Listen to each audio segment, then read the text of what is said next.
Well, by all accounts, 2011 hasn't been a banner year for research in motion. The Canadian company's stock value plummeted, sales of its tablet computer aren't great, and it faces a class action lawsuit for a recent service disruption. But the news isn't all bad for RIM. Its big seller, the BlackBerry, is an essential tool for millions of people around the world, nowhere more so than in Indonesia, which has become a BlackBerry nation. We asked video journalist Peter Wall to show us what that means.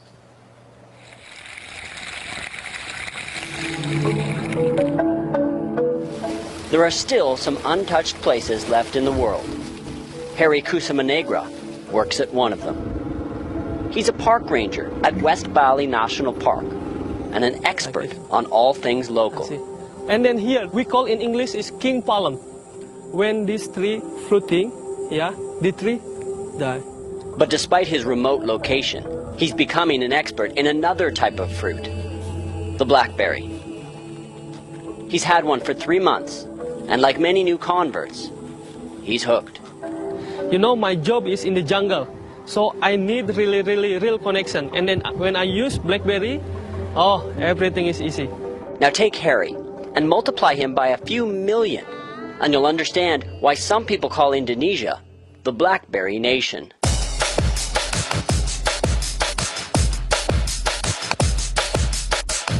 In the past year, the number of users here has tripled.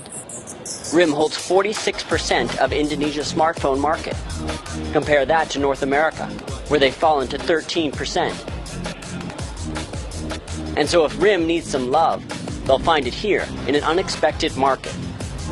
All the people in my office, in my society, in my homes, use BlackBerries. I always have my BlackBerry in my hand. The most seller phone in Jakarta, Indonesia is BlackBerry. This is for private, like a family, my friends, and this is for work. It's hard to overstate how popular BlackBerries are here in Indonesia. This is a restaurant inside a popular mall. I'm going to take my camera in and see how many BlackBerries I can find. And right away, there's 2. And it's pretty much the same for every single table. Remember, I'm counting BlackBerries here, not smartphones.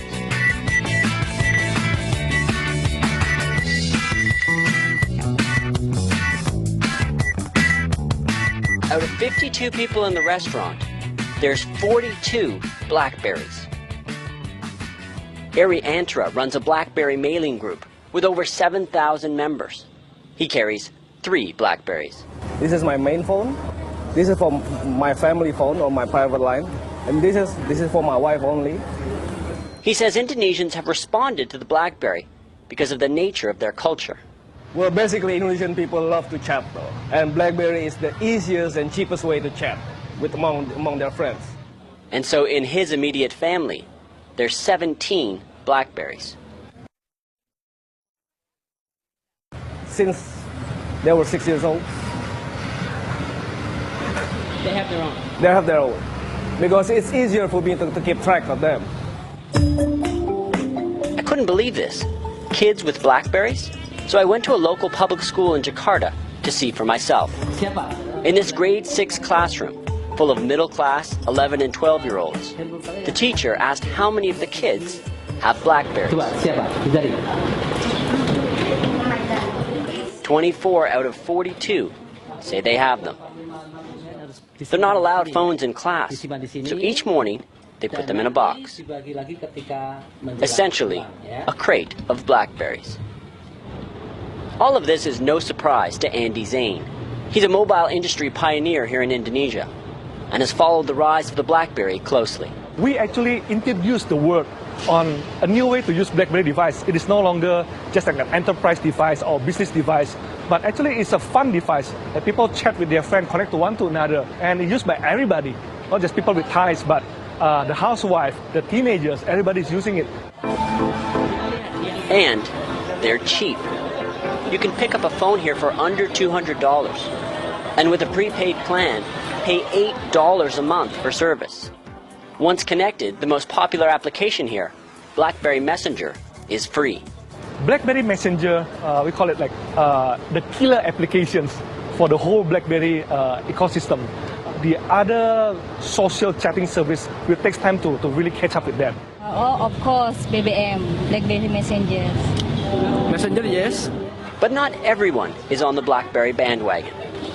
With the average salary in Indonesia around $3,000 a year, BlackBerries are still out of reach for most. Remember that restaurant in the mall? This is the parking lot. And these are the drivers waiting for their middle and upper class employers. I spoke with 50 of them. Punya BlackBerry, Pak? Tidak punya. Punya BlackBerry? Tidak punya. Punya apa? Nokia. Yeah. They all had phones, but only 2 had BlackBerries. Compare that to inside. Several had BlackBerry lookalikes, which sell for about $50. Dan kenapa Anda tidak punya BlackBerry? Saya nggak punya duit loh untuk belinya. Mahal. Yeah. So when I spoke with Gregory Wade the next day, he's the head of RIM for Southeast Asia, Japan, and Korea. I told him about the restaurant in the mall and the drivers outside. Okay, so, I love the scenario. And when I think about the scenario, I think what you're describing in many ways is both a reflection of our traditional success, and in many ways the sweet spot for the masses, for the broader population in Indonesia is, say, sub $200 US. So I asked if RIM wants customers like those drivers and whether they will ever be able to afford a BlackBerry. Of course. Individuals in Indonesia can access BlackBerry service for as little as 25 cents a day. And then if you layer on top of that the introduction of both a credit program as well as a microfinance program, that's when you're providing that accessibility, if you will, the approachability of the service, of the hardware into the marketplace. I should say the hardware into the marketplace. RIM's trying to make their phones more accessible by getting into the credit business. And just like in Canada, where you have a payment for your car or your house, in Indonesia, you can soon get financing to pay for your BlackBerry. But is all this enough for RIM? Can emerging markets like Indonesia really make an impact on the company's bottom line? 56% of revenue is now derived from international markets outside of the United States, Canada, and the UK. And certainly Indonesia, places like South Africa, Latin America are rising in terms of their prominence and their overall share in terms of subscribers for RIM. Daryl Chiam is an analyst for Canalys, a technology research company.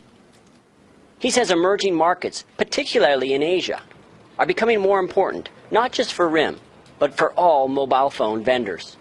Our research in terms of just Asia-Pacific as a region, we believe that even for RIM, volumes in the Asia-Pacific region, which would include China, India, the rest of Southeast Asia, that includes Indonesia, Philippines, Vietnam, Thailand, the APAC market will surpass that of the North American market within the next 3 years.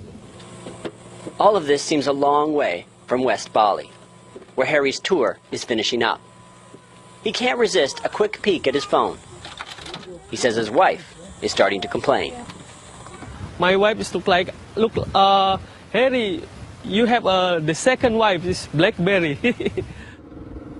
He says he has a solution, though. He's saving up to get her one. Peter Wall, CBC News, Indonesia.